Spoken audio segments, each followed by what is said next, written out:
In today's video, I'm going to be starting a new series I'm calling 14 Days In. Essentially, I'll be playing and testing games I've never played before for a period of, well, you guessed it, 14 days. They don't have to be new as in newly released, I just mean they have to be games that I haven't played before. And in today's video, as you've more than likely already deduced being the smart individuals you are, I'm going to be playing Dead by Daylight.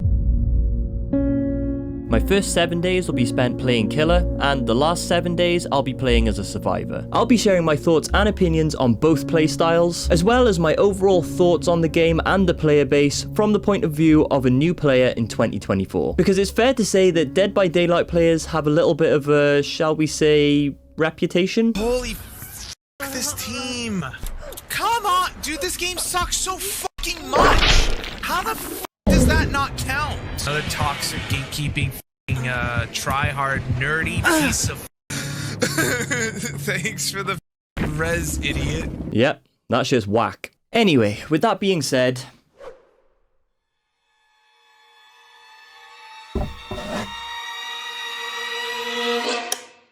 let's begin.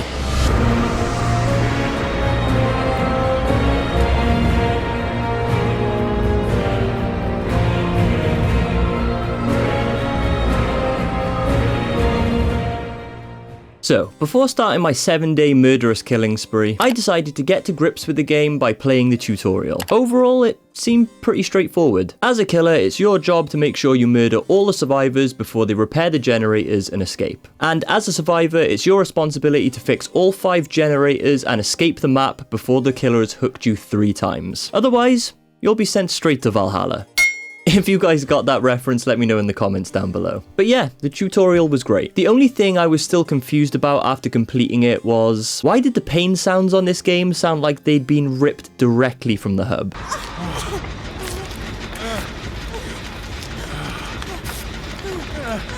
Yep. That shit don't sound right. But anyways, after completing the tutorials, I decided to jump into my first game as killer, and I chose the Trapper. Yeah, I know, he's probably the worst killer on the game. But in my defense, I was a complete baby on this game, and I didn't know any better. And that showed, as my first game looked something like this. Bruh.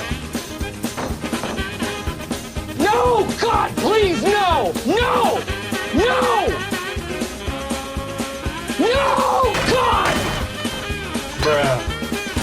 Yep, it's fair to say I had about the same accuracy as a drunk Stevie Wonder. But somehow, despite all of my misses, I managed to bag a 3 kill in my first game. And overall, I felt pretty good about myself. After a few more games as Trapper, I decided to try out some other killers like Nurse, Huntress, and Hillbilly. Now, it's fair to say, even though the Nurse is probably rated as the best DBD killer of all time, she just wasn't for me at this stage. And the same could be said for the Huntress. As you can see here, I simply lacked the skill to use them effectively. I couldn't get to grips with the teleporting and wind up of the axe throws and missed pretty much everything, as you can see in these clips. Brother, you suck. Please stop. As where Hillbilly, on the other hand, well, it's fair to say, This is my boy! that's right, I fell in love with this guy. So starting off on day 2, I made the decision to stick with Hillbilly. I did this so I could get familiar with him as a killer and learn everything I could about his perks and playstyles, whilst also getting to grips with his chainsaw ability. As I got to day 3 and 4, I found myself going from strength to strength, using the Hillbilly's chainsaw to apply good map pressure and alternating between M1 and M2 attacks when necessary. I started to consistently shut down teams of survivors and crank out a good win streak, and at the end of day 4, I realized something had happened. I'd become hooked. No, not like that. I just mean I was becoming obsessed with this game. The same way that a pervert steals panties, I just couldn't get enough. While I was working during the day, I would binge hours of DBD content. The 2 main creators I found myself watching was Kaito and Aditha. Both of these guys' channels are incredible and they honestly taught me so much. Kaito was my go-to for information on how to improve as a killer, and his video on common killer mistakes is invaluable for any new DBD killer mains. Aditha's channel is a little bit different from Kaito's, as he focuses far more on DBD history. Everything from the life cycle of perks to the infamous failed DBD esport event. Honestly, the video he made on the failed DBD esport event is probably one of the best videos I've seen in a long time. Seriously, after you've watched this video, I highly recommend you go and watch it. On day 5, 6, and 7, I continued my murderous tirade with my best friend Billy, and I was honestly loving life. I was going up against better survivors and still winning a lot of my matches by continuing to apply map pressure, kicking gens, and throttling my chainsaw, waiting for perfect moments to unleash my full load onto the helpless survivors in front of me. But like all good love stories, it was time for this tale to come to an end. I'd played my first 7 days as killer, and now it was time to move on to my role as a survivor. But before moving over to my new role, something hit me.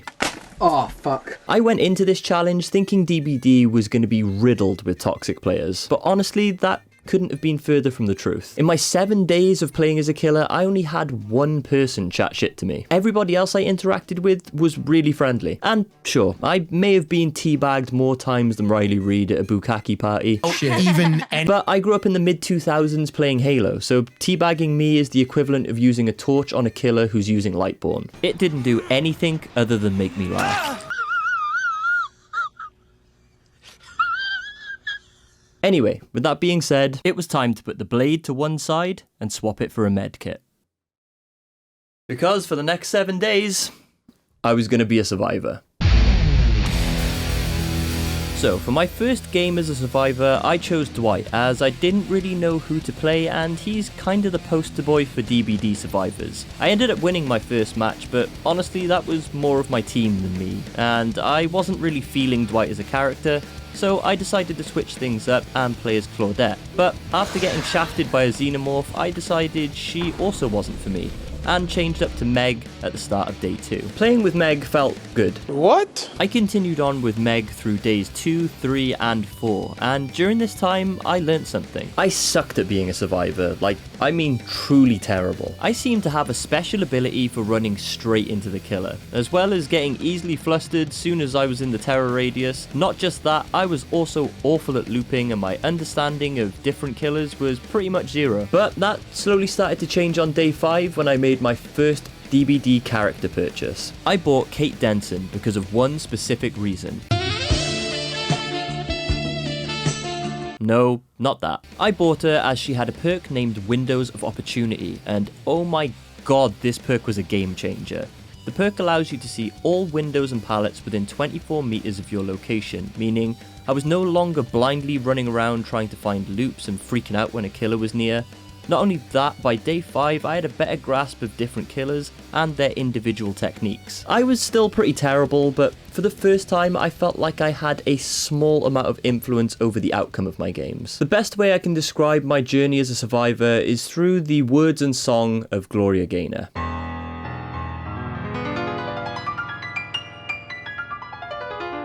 At first I was afraid, I was petrified. Kept jumping on gens, always thinking you were by my side.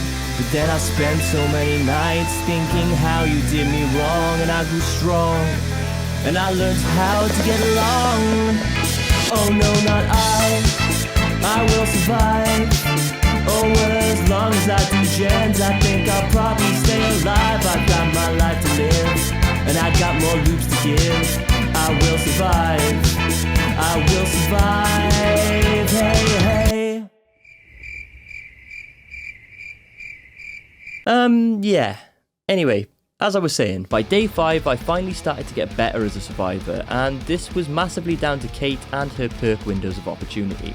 On day 6 I decided to swap between Kate and Meg, as I'd reached max level with Kate, so I could use her perks on any other survivor, and I had a good mix of wins and losses. And it was pretty much the same for day 7 as well. And that was it.